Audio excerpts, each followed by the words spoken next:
Mila ya Ibrahim alayhi salam ni kueneza amani katika nafsi kwa kueneza tauhid, na hii ndiyo njia aliyopita mtume wetu Muhammad sallallahu alayhi wasallam.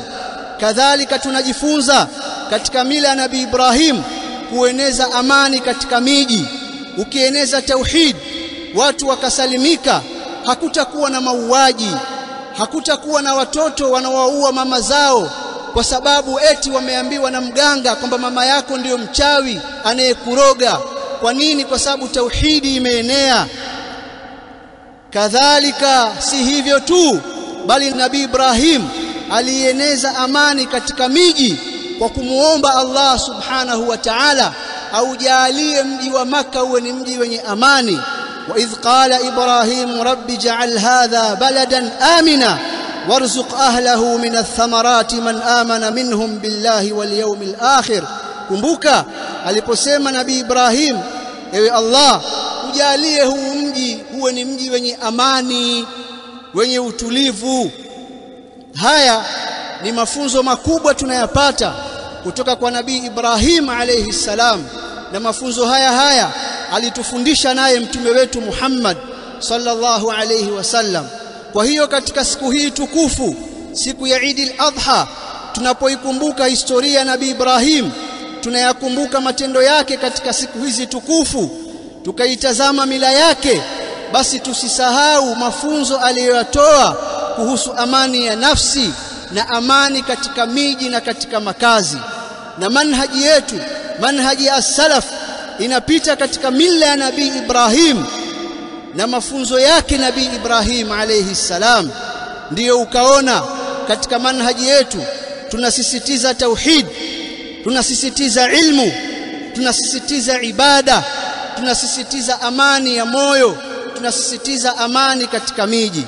Na kwa umaalumu na upekee tunaisisitiza amani katika hii nchi yetu, hasa kipindi hiki cha kuelekea uchaguzi mkuu katika mwaka huu wa 2025. Tunafahamu sisi kwamba nchi yetu katika mwaka huu itaelekea katika uchaguzi mkuu, na uchaguzi mkuu unakuwa na mambo mengi.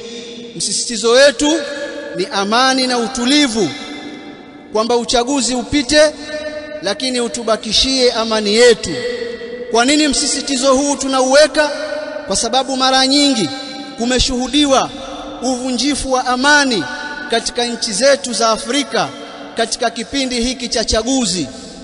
Takwimu kutoka Umoja wa Afrika na kutoka ICG, International Crisis Group, zinaonesha kuwa kati ya nchi 54 za Afrika, takriban nchi 25 zimewahi kushuhudia aina fulani ya vurugu za kisiasa wakati au baada ya uchaguzi tangu mwaka 2000. Tukitoa mifano michache, Kenya mwaka 2007 vurugu za uchaguzi zilisababisha takriban watu 1500 kuuawa na watu takriban 600,000 kuhamishwa katika makazi yao. Ivory Coast mwaka 2010 takriban watu 3000 waliuawa na maelfu kuikimbia nchi. Nigeria mwaka 2011 takriban watu 800 waliuawa. Msumbiji mmesikia hivi karibuni, Zimbabwe mmesikia hivi karibuni, na nchi nyingine mnasikia mambo yanayoendelea.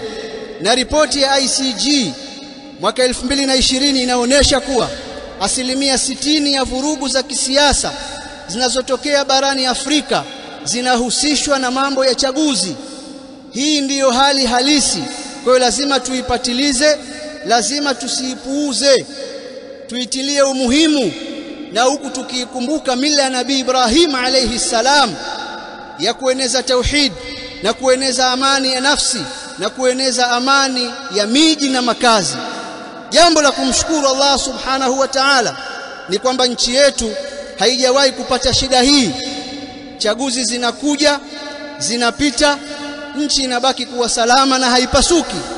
Sasa pamoja na matarajio mazuri tulionayo kuwa nchi yetu haijapata shida hii na hatutarajii kwamba itatokea, lakini tahadhari ni muhimu, na tuna wajibu wa kusisitiza kuhusu amani na utulivu, kwa sababu wakati mwingine kuna uchochezi na mambo haya huanza kidogo kidogo mpaka yakaharibika kama hamkutekeleza wajibu wenu katika kusisitiza amani. Ndugu zangu Waislamu, ni muhimu sana kuilinda na kuichunga amani, hata pamoja na hali za udhaifu tulizonazo, pamoja na njaa tulionayo, na yale maneno kuwa amani gani wakati sisi tuna njaa, si maneno ya kuzingatiwa. Amani ni muhimu. Mtume wetu Muhammad sallallahu alayhi wasallam katika hadithi maarufu indakum anasema, man asbaha minkum aminan fi sirbihi muafan fi jasadihi indahu qutu yawmihi fakaannama hizat lahu dunya bihadhafiriha, yeyote miongoni mwenu atakayeamka asubuhi akiwa na amani katika makazi yake, mwenye afya katika mwili wake, ana chakula cha siku hiyo. Mambo matatu hayo: ana amani katika makazi yake, ana afya na chakula cha siku hiyo, si siku ya pili wala ya tatu, cha siku hiyo tu anacho, basi mtu huyu ni kama amepewa dunia yote kwa ukamilifu wake. Allah subhanahu wa ta'ala ukizisoma aya za Qur'ani anaieleza amani kama ni neema. liilafi quraish ilafihim rihlata ash-shita'i was-sayf falyabudu rabb hadha al-bayt alladhi at'amahum min ju' wa amanahum min khawf, na akawapa amani kutokana na hofu. Katika suratul Nahl Allah subhanahu wa ta'ala anasema, وضرب الله مثلا قرية كانت آمنة مطمئنة يأتيها رزقها رغدا من كل مكان فكفرت بأنعم الله فأذاقها الله لباس الجوع والخوف بما كانوا يصنعون.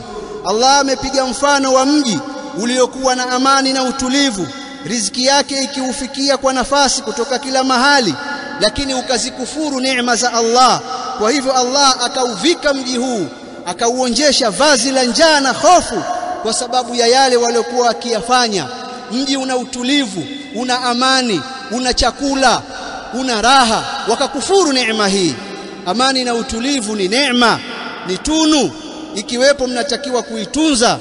Ni rahisi sana kuanzisha vita kuliko kuvimaliza. Wenzetu walioko katika nchi zenye vurugu sasa hivi wanaloliomba kwanza ni amani, mengine yatafuata baadaye, chakula kitafuata baadaye, barabara zitafuata baadaye na mambo mengine, kwa sababu amani inafanya mpaka hampati chakula. Mkikosa amani, hata mkiwa na barabara nzuri hamwezi kuzitembea, hata mkiwa na majumba mazuri hamwezi kuyaishi, hata mkiwa na chakula hamna raha ya kupata ladha. Hakuna maendeleo mtapiga kama mkikosa amani.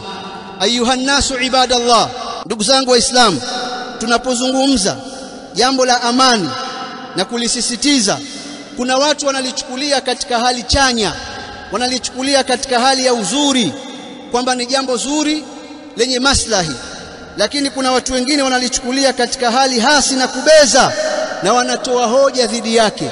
Kuna wanaoona sisi tunaposisitiza amani ni ishara ya woga tulionao.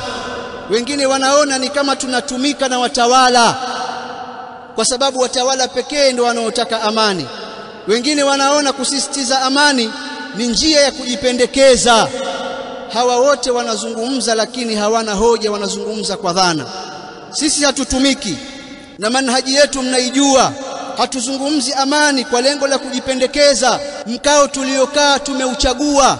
Hatuna mahitaji ya nafasi za kisiasa wala kupata fursa za kidunia, wala hatuzungumzi amani eti kwa sababu ya woga tulionao. Tunazungumza amani kwa sababu manhaji ya salaf inatufundisha hivyo. Tunazungumza amani kwa sababu mafundisho ya Mtume Muhammad sallallahu alayhi wasallam yanatuelekeza hivyo. Tunazungumza amani kutokana na mafundisho ya Nabii Ibrahim, na mila ya Nabii Ibrahim alayhi salam ndiyo tunayoifuata. Sisi tunazungumza lillahi rabbil alamin, kwa ajili ya kutafuta radhi za Allah subhanahu wa ta'ala.